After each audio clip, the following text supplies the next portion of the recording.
सभी विद्यार्थियों का एसवी चिल्ड्रन अकेडमी रावला मंडी के ऑनलाइन प्लेटफॉर्म पे स्वागत है। बात करते हैं कक्षा 12 विषय राजनीति विज्ञान और पाठ नंबर हमारा तीसरा चलेगा भारत की संघीय व्यवस्था के आधारभूत तत्व और पहला भाग। इसका नाम क्या है? भारत की संघीय व्यवस्था के आधारभूत तत्व का मतलब क्या हुआ कि हमारी जो संसद है, हमारा जो संघ है, हम कहते हैं ना भारत राज्यों का संघ है, भारत राज्यों का संघ, हम सब मिलकर काम करते हैं उस संघीय व्यवस्था के आधारभूत तत्व कैसे। ठीक है, भारत राज्यों का संबंध का मतलब होता है सेंटर में तो हमारी केंद्र सरकार है और केंद्र सरकार के साथ मिलकर कौन चलते हैं? राज्य चलते हैं। तो ये हमारा एक संघ बनता है, इसी को हम क्या कहते हैं? संघीय व्यवस्था कहा जाता है। अब ये संघीय व्यवस्था की क्या क्या विशेषता है उनके बारे में हम चर्चा करेंगे। ठीक है, देखो संघीय व्यवस्था, भारत में संघीय व्यवस्था, आपसे पूछे विश्व में सबसे बड़ा संघीय व्यवस्था का उदाहरण तो आप दोगे ब्रिटेन, जिसको क्या कहते हैं? इंग्लैंड कहते हैं। ठीक है, हमने ये संघीय व्यवस्था कहां से ली है? इस ब्रिटेन से लिए। तो भारत में भी कैसी व्यवस्था है? संघीय व्यवस्था। एक तो ये याद रखना। आपसे पूछे अलग अलग एकात्मक, ठीक है, एकात्मक व्यवस्था पूछे, उसका उदाहरण आप देख सकते हो अमेरिका के अंदर। ठीक है,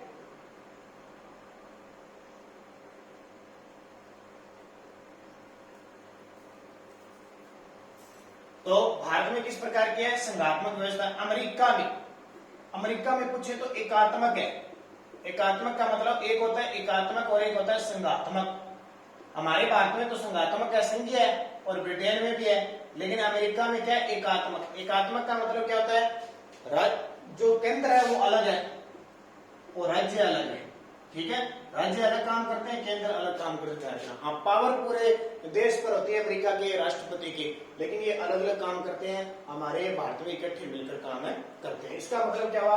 भारत में एक ही संसद है, उसी के आधार पर काम किया जाता है सारे राज्यों में। यहाँ अपने अपने अलग अलग फैसले लिए जाते हैं, अलग अलग काम किया जाता है, अलग अलग इनका संविधान है।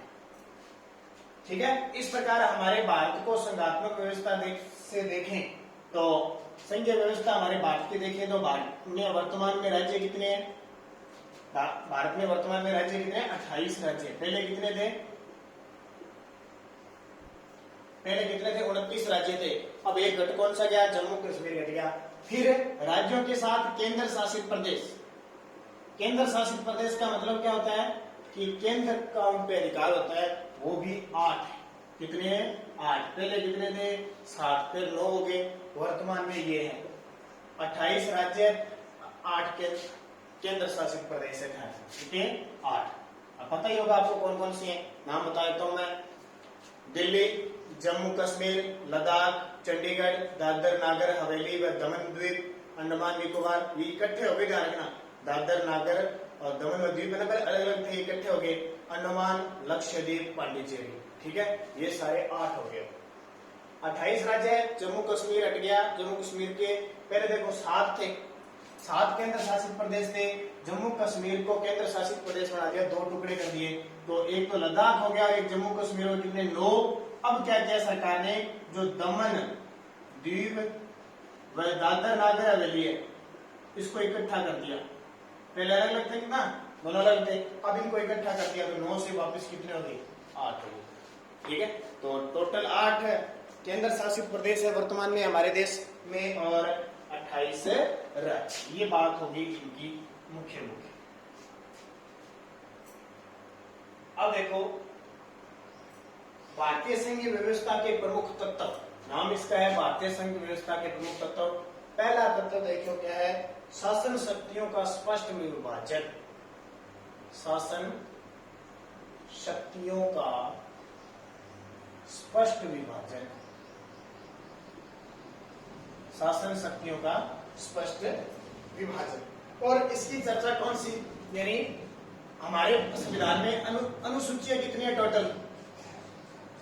हमने पढ़ा था ना, हमारे संविधान में 22 भाग, 12 अनुसूची और 395 अनुच्छेद है। तो 12 अनुसूचियों में से जो 7 नंबर की अनुसूची है, 7 नंबर अनुसूची वो कहती है शक्तियों का बंटवारा। इसका कहते हैं शक्तियों का बंटवारा किया गया। अब बंटवारा कैसे भी? भारत तो राज्यों का एक संघ है, इसका बंटवारा कैसे किया गया है? देखो कैसे किया गया है। तो संविधान का एक अनुच्छेद है संविधान का अनुच्छेद 246, संविधान का अनुच्छेद 240 का केंद्र ने शक्तियां बांट दी, केंद्र सरकार और राज्यों के बीच शक्तियां बांटी हुई है। देखो शासन शक्तियों का स्पष्ट विभाजन है, संघीय व्यवस्था है फिर भी शक्तियां बांटी हुई है। टोटल हमारे संविधान में 12 अनुसूची है, उनमें से जो 7 नंबर अनुसूची है इसमें यह कहा गया कि शक्तियों का बंटवारा है। शक्तियों का बंटवारा कैसे? अनुच्छेद 246 में केंद्र सरकार और राज्यों को बांट बांट कर काम है।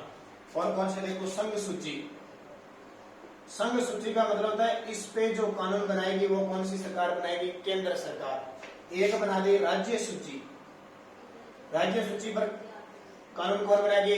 जो राज्य होंगे वो बनाएंगे। और तीसरा समवर्ती सूची, समवर्ती सूची, इन पे कानून कौन बनाएगा? इन पे दोनों मिलकर काम करेंगे।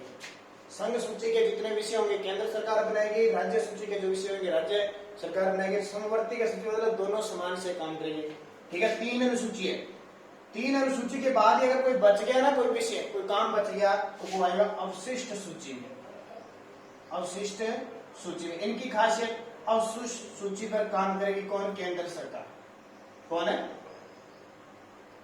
केंद्र सरकार काम करेगी। अवशिष्ट सूची पर काम करेगी केंद्र सरकार है, और समवर्ती सूची पर राज्य प्लस संघ दोनों ही काम करेंगे, केंद्र करेगी। अगर ज्यादा अपवाद हुआ तो संघ सरकार काम करेगी। अब देखो ये सूचियां बनेगी, अब इसमें कार्य आते हैं, कितने कितने कार्य इनको बांटे गए, शक्तियों का बंटवारा किया गया। जैसे जो संघ सूची है ना उसमें 97 विषय आते हैं, 97 प्रकार के। ठीक है, जैसे डाक, संचार, रेलवे, बैंकिंग, इस तरह के बड़े बड़े विदेशी, रक्षा मंत्रालय, ये बड़े बड़े। अब आपने कभी सुना क्या राजस्थान के रक्षा मंत्री होते हैं? नहीं सुना। राजस्थान के रेल मंत्री है, कभी नहीं सुना, क्योंकि वो किसके भाग हैं? संघ सूची के। फिर आता है राज्य सूची, इसमें 66 विषय दिए गए। राज्य सूची में कितने विषय दिए गए? 66। और जो समवर्ती सूची है, इस समवर्ती सूची में 47 विषय दिए गए, 47। अब इनके अलावा मुख्य आगे और भी बच जाते हैं तो वो इसमें डाल दिए जाते हैं, जिसमें अवशिष्ट सूची में। तो ये 3 प्रकार की सूची होगी। ये संघ का क्या हो गया? बंटवारा हो गया। इससे क्या होता है कि सबसे ज्यादा संघ सूची यहाँ पे है तो पावरफुल ज्यादातर कौन है? यहाँ भी अगर विवाद हो जाए तो संघ सूची कानून बना सकती है, समवर्ती सूची में विवाद हो जाए तो बना सकती है, तो ज्यादा पावरफुल है संघ सूची है। तो ये कौन सी होगी? शासन शक्तियों का स्पष्ट विभाजन। मुख्य चीजें मैंने आपको बता दी, बाकी आप इस किताब में से पढ़ लेना। अब दूसरा पॉइंट देखो क्या है। 2 नंबर तत्व कौन सा है? निष्पक्ष व स्वतंत्र न्यायपालिका। वैसे इन सब टॉपिकों का हम आगे से चर्चा करेंगे, आगे पाठ सारे आएंगे। निष्पक्ष व स्वतंत्र न्यायपालिका, स्वतंत्र न्यायपालिका ये किसी की नहीं होती, ध्यान रखिए, स्वतंत्र होती है। मैंने पहले दिन आपको बताया था ना, 3 प्रकार के न्यायालय होते हैं। सरकार के 3 होते हैं, कार्यपालिका, व्यवस्थापिका और न्यायपालिका। 3 अंग बताए थे मैंने। तीनों का काम क्या है कि व्यवस्थापिका और कार्यपालिका तो मिलकर काम करती है, लेकिन जो न्यायपालिका होती है वो हमेशा क्या होती है? स्वतंत्र रूप से काम करती है और निष्पक्ष रूप से काम करती है। वो सरकार को भी फटकार लगा सकती है। ठीक है, सरकार को अगर कोई गलत काम करते है तो उसे रोक सकती है।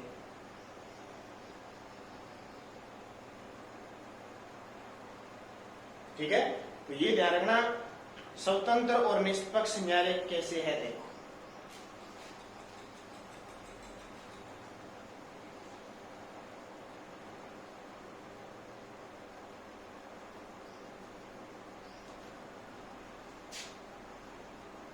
न्यायपालिका का काम हो गया न्याय करना। अब देखो कैसे है न्यायपालिका। हमारे देश में एक सर्वोच्च न्यायालय है।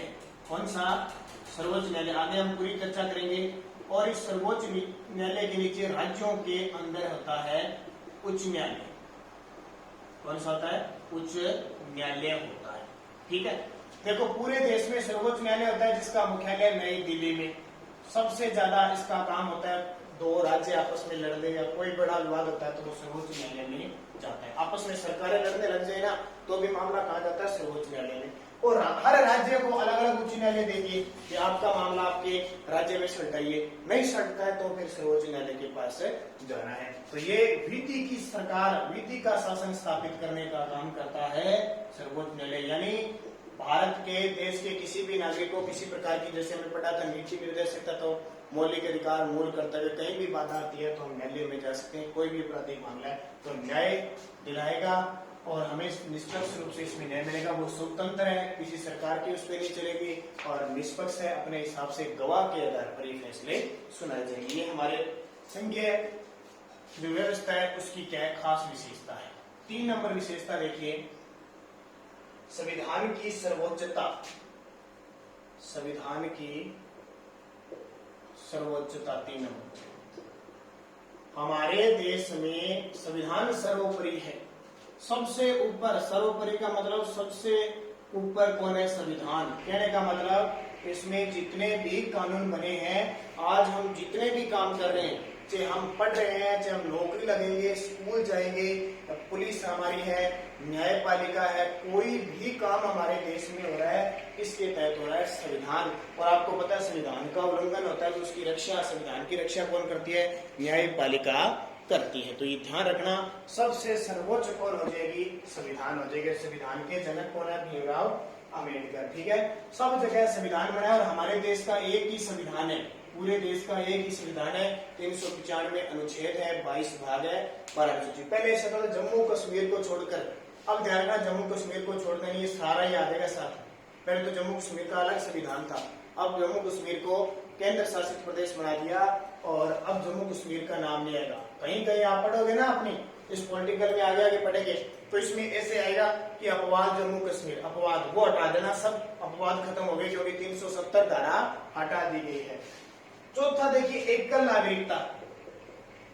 एकल नागरिकता ये क्या होती है? आपने कभी देखा? आप ऐसे कहते हो क्या मैं राजस्थान का नागरिक हूं? हम क्या कहते हैं? हम भारतीय हैं, हम भारत के नागरिक हैं, कहते हैं ना। इसलिए हमारा देश और देश के अंदर जो राज्य है वहां पे नागरिकता कौन सी चलती है? एकल नागरिकता चलती है। एकल नागरिकता का मतलब क्या?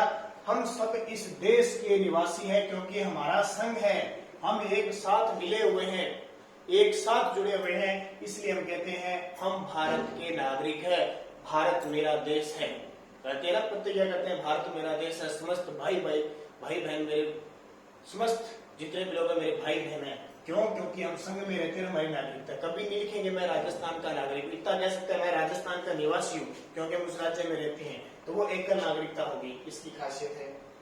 फिर देखो, केंद्रीय व्यवस्था में राज्यों का सदन राज्यसभा। केंद्रीय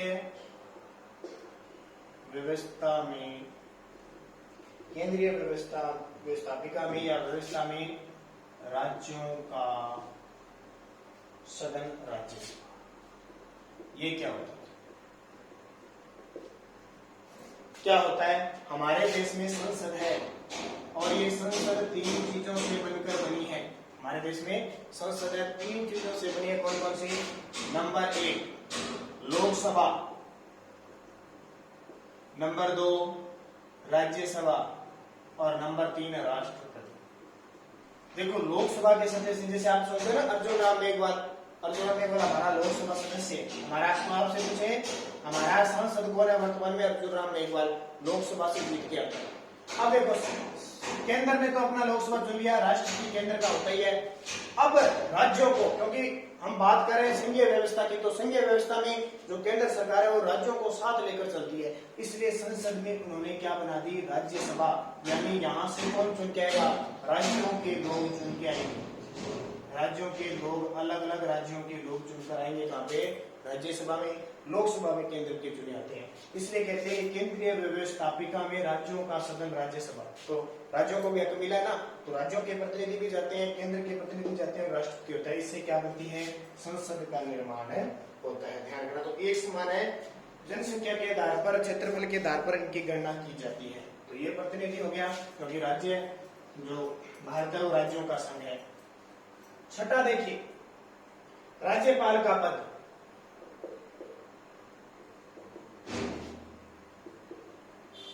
हर राज्य में एक राज्यपाल होता है, आपको ये पता है, हर राज्य में एक राज्यपाल होता है।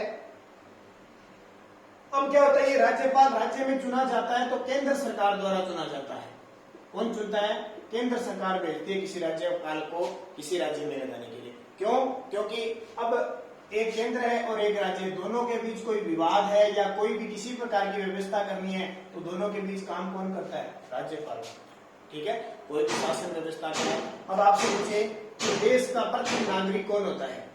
देश का प्रथम नागरिक कौन होता है? तो आप क्या बताओगे? देश का प्रथम नागरिक हमेशा राष्ट्रपति होता है। कौन होता है? राष्ट्रपति। सर्वोच्च है ना, राष्ट्रपति। अब आपसे पूछे कि राज्य का प्रथम नागरिक कौन होता है? राज्य का प्रथम नागरिक कौन होता है? तो आप क्या बताओगे? तो राज्य का जो प्रथम नागरिक होता है राज्यपाल होता है। कौन होता है? राज्य का प्रथम नागरिक राज्यपाल और देश का प्रथम नागरिक। जैसे देश में राष्ट्रपति काम करता है वैसे राज्यों में क्या करता है? राज्यपाल काम करता है। और राज्यपाल की जो नियुक्ति है वो केंद्र सरकार द्वारा राज्यों में की जाती है। राज्यों की शासन व्यवस्था को संभालने के लिए केंद्र के द्वारा क्या काम किया जाता है, केंद्र और राज्यों के अंदर कैसे संबंध रखने, ये काम किसका होता है? राज्यपाल का होता है। तो इसको ध्यान रखना, एक महत्वपूर्ण व्यवस्था की गई है राज्यपाल की। तो इससे पता चलता है ना कि राज्य भारत में संघीय व्यवस्था है, क्योंकि राज्यपाल किसका होता है? केंद्र का। और काम कर रहा है वो राज्यों के अंदर कर रहा है। तो ये व्यवस्था है।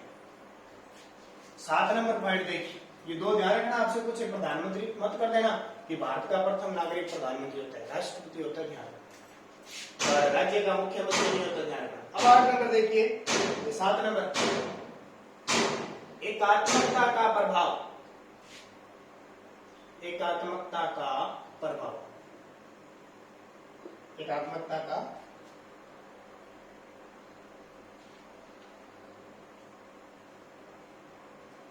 प्रभाव। इसका मतलब क्या होगा? एकात्मकता का प्रभाव सीधा देख सकते हो कि भारत एक संघ का एक ही केंद्र है। ठीक है, अब देखो भारत में क्या राष्ट्रपति 4-5 है? भारत में राष्ट्रपति 4-5 है क्या? नहीं है ना, एक ही है। भारत में प्रधानमंत्री 4-5 है? नहीं है ना, भारत में प्रधानमंत्री एक है। इसका मतलब भारत एकात्मक है, एकलता का काम करता है। पूरे भारत देश का राजा कौन है? प्रधानमंत्री है। और हमारे देश में एक ही क्या है? राष्ट्रपति है। इसलिए हमारी व्यवस्था क्या है? एकात्मक। कभी भी हमारे देश में, मैंने बताया था ना, अनुच्छेद 368 क्या होता है? आपातकाल लग जाए तो पूरी शक्ति किसके पास आ जाती है? राष्ट्रपति के हाथ में आ जाती है, केंद्र सरकार के हाथ में आ जाती है। एकात्मक तो है कि नहीं, है ना एकात्मक? तो ये बात ध्यान रखना। 8 नंबर क्या है? ठीक है, 7 ही है। ठीक है, भारतीय अखंडता को बनाए रखने के लिए ये सारा काम एकात्मक। तो ये तब तक हो गए। कल हम पढ़ेंगे एकात्मक लक्षण। ठीक है, ये जो टॉपिक है ना एकात्मकता का प्रभाव, कल हम पढ़ेंगे एकात्मक लक्षण क्या है, हमारे संविधान के एकात्मक लक्षण है क्या, संघीय व्यवस्था के क्या लक्षण है, उनके बारे में हम कल विस्तृत रूप से अगले वीडियो में चर्चा करेंगे।